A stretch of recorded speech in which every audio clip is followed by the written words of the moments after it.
ଏହି ପାଞ୍ଚଟି ଭୁଲ ଥିଲେ ମିଳୁନାହିଁ ସୁଭଦ୍ରା ଯୋଜନା।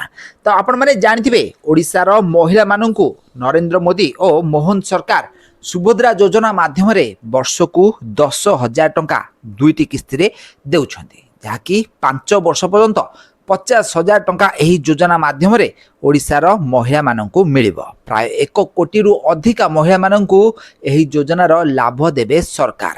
ତ ଏହାରି ମଧ୍ୟରେ ଏବେ ପ୍ରାୟ 25 ଲକ୍ଷ 11 ଜଣ ହିତାଧିକାରୀ ଏହି ଯୋଜନାର ଲାଭ ଉଠାଇ ସାରିଛନ୍ତି। ଆଉ ପ୍ରତ୍ୟେକଙ୍କ ଆକାଉଣ୍ଟକୁ ପ୍ରାୟ 5,000 ଟଙ୍କା ଲେଖାଏଁ ଯାଇଛି। କିନ୍ତୁ ଏମାନଙ୍କ ମଧ୍ୟରେ ବହୁତ ସାରା ମହିଳାମାନେ ଏମିତି ଅଛନ୍ତି ଯେଉଁମାନଙ୍କର କିଛି ଛୋଟ ଭୁଲ କାରଣରୁ ତାଙ୍କ ଆକାଉଣ୍ଟକୁ 5,000 ଟଙ୍କା ଲେଖାଏଁ ବା ପ୍ରଥମ କିସ୍ତି ଯାଇପାରି ନାହିଁ। ତାହେଲେ ଏହି ଭୁଲ ଗୁଡ଼ିକ କ'ଣ ରହିଛି ଆଜିର ଭିଡ଼ିଓରେ ଚାଲନ୍ତୁ ଜାଣିନେବା।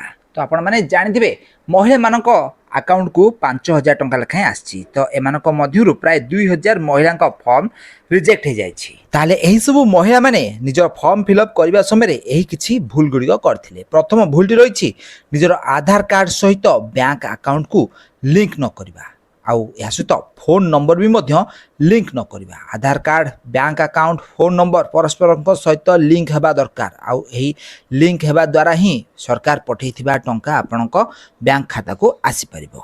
ଏହାପରେ ଦ୍ୱିତୀୟ ଭୁଲଟି ରହିଛି ବ୍ୟାଙ୍କ ଖାତାରେ ଡିବିଟିର ସୁବିଧା ଥିବା ଦରକାର।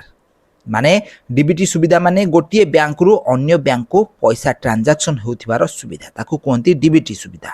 ତ ସରକାର ଯେତେବେଳେ ବ୍ୟାଙ୍କରୁ ବ୍ୟାଙ୍କକୁ ପଇସା ଟ୍ରାନ୍ସଫର କରୁଥିବେ, ଆପଣଙ୍କ ଏହି ସୁବିଧାଟି ଥିବା ଦ୍ୱାରା ଆପଣଙ୍କ ଆକାଉଣ୍ଟକୁ ପଇସା ଆସିପାରିବ, ନହେଲେ ଆପଣଙ୍କ ଆକାଉଣ୍ଟକୁ ପଇସା ଆସିପାରିବ ନାହିଁ। ଏହାପରେ ତୃତୀୟ ଭୁଲଟି ରହିଛି ଯେତେବେଳେ ରେଜିଷ୍ଟ୍ରେସନ କରାଯାଏ ସେତେବେଳେ ଆକାଉଣ୍ଟ ନମ୍ବର ଠିକ୍ ଭାବରେ ଲେଖିବାକୁ ପଡ଼ିଥାଏ। ବ୍ୟାଙ୍କ ଖାତାର ଆକାଉଣ୍ଟ ନମ୍ବର ଆପଣଙ୍କୁ ଠିକ୍ ଭାବରେ ଲେଖିବାକୁ ପଡ଼ିଥାଏ। ଏହାପରେ ଚତୁର୍ଥ ଭୁଲଟି ରହିଛି ରେଜିଷ୍ଟ୍ରେସନ କଲାବେଳେ ଅଭିଜ୍ଞ ବ୍ୟକ୍ତିଙ୍କ ପାଖରେ ଫିଲ୍ଅପ୍ ନ କରିବା। ଫର୍ମ ଫିଲ୍ଅପ୍ ଯେଉଁମାନେ ଜାଣିଥିବେ ଭଲ ଭାବରେ ତାଙ୍କରି ପାଖରେ ହିଁ ଫର୍ମ ଫିଲ୍ଅପ୍ କରନ୍ତୁ, ଯାହାଦ୍ୱାରା ସେ ଆପଣଙ୍କ ଫର୍ମକୁ ସଠିକ୍ ଭାବେ ଫିଲ୍ଅପ୍ କରିପାରିବେ। ଆଉ ଏହାଦ୍ୱାରା ଆପଣମାନେ ସୁଭଦ୍ରା ଟଙ୍କା ସହଜରେ ପାଇପାରିବେ।